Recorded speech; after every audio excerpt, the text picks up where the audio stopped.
शिक्षक साथी ट्रांसफर का इंतजार कर रहे थे और उनको ये लग रहा था कि गाइडलाइन जारी होगा। तो सरकार के द्वारा तो कल गाइडलाइन जारी कर दिया गया, लेकिन गाइडलाइन जारी करने बाद सभी शिक्षकों को निराशा ही हाथ लगी है। और क्यों निराशा हाथ लगी है?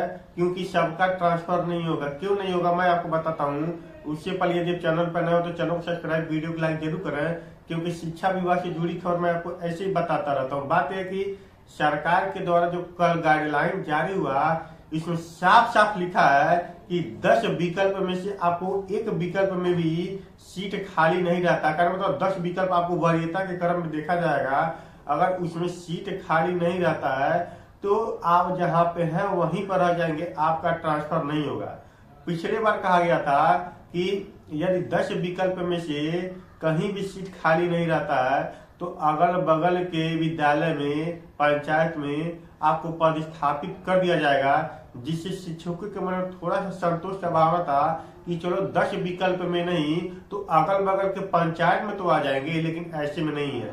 आप खुद सोचिए कि मान लीजिए अभी पेपर में दिया था और विभाग के द्वारा भी कहा गया था कि जितने भी बाहर के लोग हैं, जैसे मान लीजिए यूपी, एमपी, मतलब कोई भी अदर स्टेट वाले, उन्होंने अधिक से अधिक चुनाव किया है बक्सर जिले का, कैमूर जिले का, भोजपुर जिले का और पटना जिले का।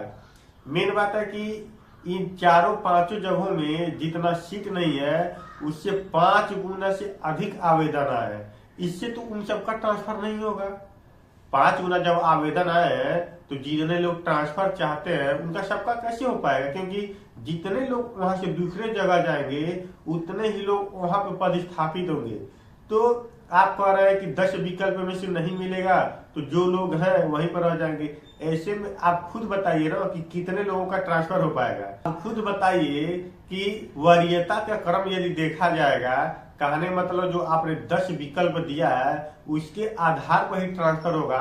अगर 10 विकल्प में ही पूरा का पूरा सीट भर जाए, क्योंकि आप तो महिलाओं को दूरी के आधार पर महिलाओं को भी प्राथमिकता दे रहे हैं। ठीक कहा गया समानता का अधिकार, सिर्फ महिलाओं को ही समानता का अधिकार है, उसमें पुरुष शिक्षक भी तो आते हैं।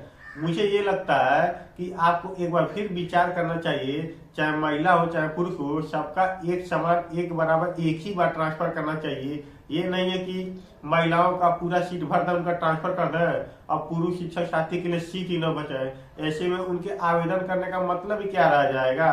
पता चले कि महिलाओं का पहले होगा तो उनके द्वारा पूरा का पूरा सीट भर लिया जाएगा आपके द्वारा, तो पुरुष शिक्षक साथी कहाँ जाएंगे? इस बारे में आपका क्या कहना है? कमेंट में लिखिएगा, साथ में चैनल को सब्सक्राइब करिएगा। बहुत बहुत धन्यवाद।